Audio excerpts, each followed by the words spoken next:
When it comes to EA's Star Wars Battlefront 2, I was there day one in 2017 and have enjoyed the game ever since that very day until the support ended for the game back around March of this year, I believe. And there were a lot of problems with the game that I have noticed throughout the years. And I would like to present how those problems could actually be fixed in the next installment, which is sadly probably not coming until 2022 on the earliest, because a Battlefield game is coming out from DICE in the holiday of 2021, and they of course cannot make two games simultaneously, although they had to do it for the last half a decade now.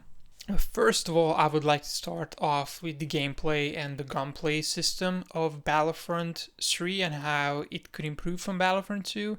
Now, the Battlefront 2 gameplay was a much needed improvement over its predecessor's gameplay. But the thing is, it still wasn't as skill based as many people would have liked it to be, me personally being one of them. And therefore, my request for the game would be to have a much more solid game and gunplay alongside it with a higher skill gap or skill ceiling than before, as the previous games were just too casual and too easy to just hop into and dominate, even though you didn't necessarily play it all the time. And the gameplay and the gunplay system should be easy to play but hard to master. The game would benefit from a more team-based gameplay than the previous games, as they were maybe too dependent on individuals to turn the tide of war, if you will, not necessarily based on what kind of teammates you had when it came to the different classes, as everybody was just basically playing as a heavy all the time in those tight corridors on Naboo. And I think a revamped hero gameplay would be a much needed change, as this hero gameplay that we currently have in Battlefront 2 is just not up to scratch, to say the least. And I would actually say something akin to For Honor could be considered for this, as that gameplay is actually focused around grunts and heroes being on the map at the same time, and of course the heroes being the player characters. And I think some inspiration could be taken from that system as well. Now, of course, the loading times would no longer be a problem with the next generation consoles and their SSDs.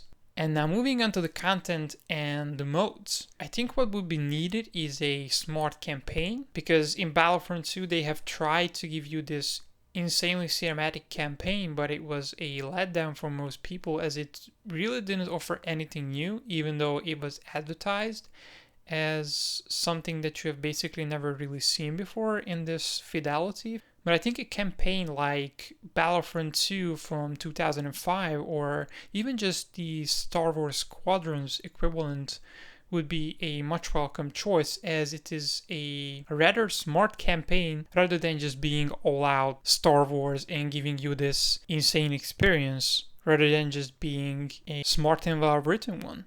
And another important aspect would be to be more focused on the content at launch than the previous entries. And by that I mean have one main mode which everybody should play, and then have like 2 or 3 side ones, which basically would be like Team Deathmatch or Extraction or the Horde mode, or which of course in Battlefront 2's case was the online co-op mode, and I'm going to be talking a bit more about that later. And one of the main modes could be Supremacy, or Capital Supremacy if you will, which was added into Battlefront 2, I think around the Geonosis update. I might be wrong on that, but that mode has the grandiosity of what Battlefront actually could be as a series or series of games. And co-op missions, I think, should be a priority even at launch, simply because they offer so much, even for just the casual players, as they can hop in with 3 friends and just go through these Hoarder wave modes without having to worry about anything. And this mode could also potentially be expanded further. For example, 2 different factions would be competing against each other. That could be an interesting way in like a conquest style of game, like in Battlefield 1. And of course, I think one of the main aspects that they have to nail is to have more unlockable skins, just even at the start, which can keep you engaged with the game for a longer period of time before they add more content into the game. And if you combine that, a gameplay with a higher skill gap than before, then you have a success on your hands. And another aspect would be the monetization of these skins should be much more favorable than it was in Battlefront 2. As in Battlefront 2, the most expensive or rarest skin costs akin to $20, which for a $60 AAA game is a bit of a high price. I would say just cut those prices in half and charge $10 for the most expensive skin. And of course, another important point would be to have more frequent content updates, as Battlefront 2 had big content updates, but very scarcely. Like, having a big update every 3 to 6 months is just, in the current climate, it is not good enough. And these updates should be more focused around maps and weapons to just spice the game up as a whole, and to just give the players more freedom to experiment and to just show their personality through those weapons. And the number of heroes in Battlefront 2 is already a great number. And if it were up to me, I wouldn't necessarily add any heroes because the roster is just already insane, to be honest. But there are, of course, further additions such as Jango Fett, Mace Windu, Padme, Cad Bane, Ahsoka Tano, and even Asajj Ventress as a counterpart. And these characters could be added later down the line, but not necessarily in a live service format, but I will talk about that later. But the biggest change to implement with these heroes would be to have more unique characters and abilities for these characters. And one of the biggest concerns with Battlefront 2 was that the new heroes actually had recycled abilities, if you will, and Obi-Wan Kenobi being the main example of that he was nearly a reskin of Rey, which is weird to say, but they pretty much had the same abilities, but they were a bit different for Obi-Wan, but the base of the ability was the same, and therefore there wasn't really a big difference between the characters, even just for the most casual of players. And a solid and well-designed progression or leveling system is needed with in-game currency in mind as the priority for the players to spend to either earn skill points or to just buy new abilities. As Battlefront 2 system, the updated progression system, it was a decent system, but it was clearly an afterthought. And this should not be the case when it comes to the next game. And maybe the most important aspect when it comes to content is to have more weapons and more star cards or abilities, or just basically more classes, as if you have more classes, more weapons, and more of these abilities, you are reinforcing and building upon the idea of this team-based gameplay. As there was a Sentinel class which wasn't added into Battlefront 2, but it was data mined early on, and that could have been a class which could have spiced things up on a Battlefront and could have given you a different way to play, and that should be the main focus of the new game. If the developers actually stick with this battle point system that they had implemented in Battlefront 2, which has worked well for the most part, the only thing missing from that system is a queuing system for heroes and other reinforcements as well.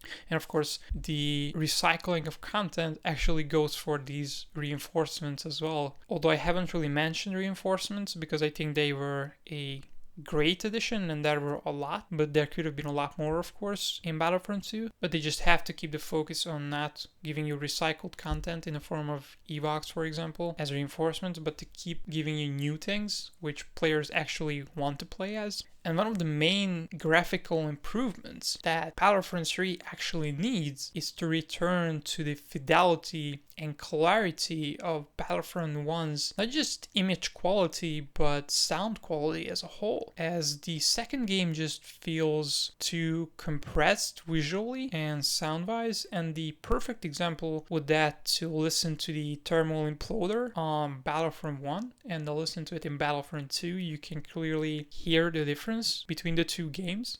And although Battlefront 2 is a much bigger game on scale than Battlefront 1 was, I think it would be needed for the sequel to return to that just all-out and pure Star Wars experience. And in closing, I would say that EA has learned that lesson when it comes to Battlefront and just Star Wars games in general. The perfect example of that being Star Wars Squadrons. I would even advise the developers and EA to take that approach and make Battlefront 3 in the same light that they approached Star Wars Squadrons, as Star Wars Squadrons was sold as a full-priced game, or $40 game if you will, and you got what you paid for with that purchase. There were no initial DLC, no live service model, but there was support for the game, of course, and there is still support. But the game was a smaller and more focused and compact experience with great gameplay and a high skill ceiling, which allowed players to enjoy the game for a longer period of time without having a ton of content at launch. But Battlefront 3 could learn from this lesson, as it could be a smaller or more concise experience at launch, even though the game has to be huge content-wise, even like map size-wise, but it doesn't necessarily have to be this ubiquitous presence. It should have a clear focus, but have the flexibility to expand and offer more to the players content-wise, while still keeping the core experience the same.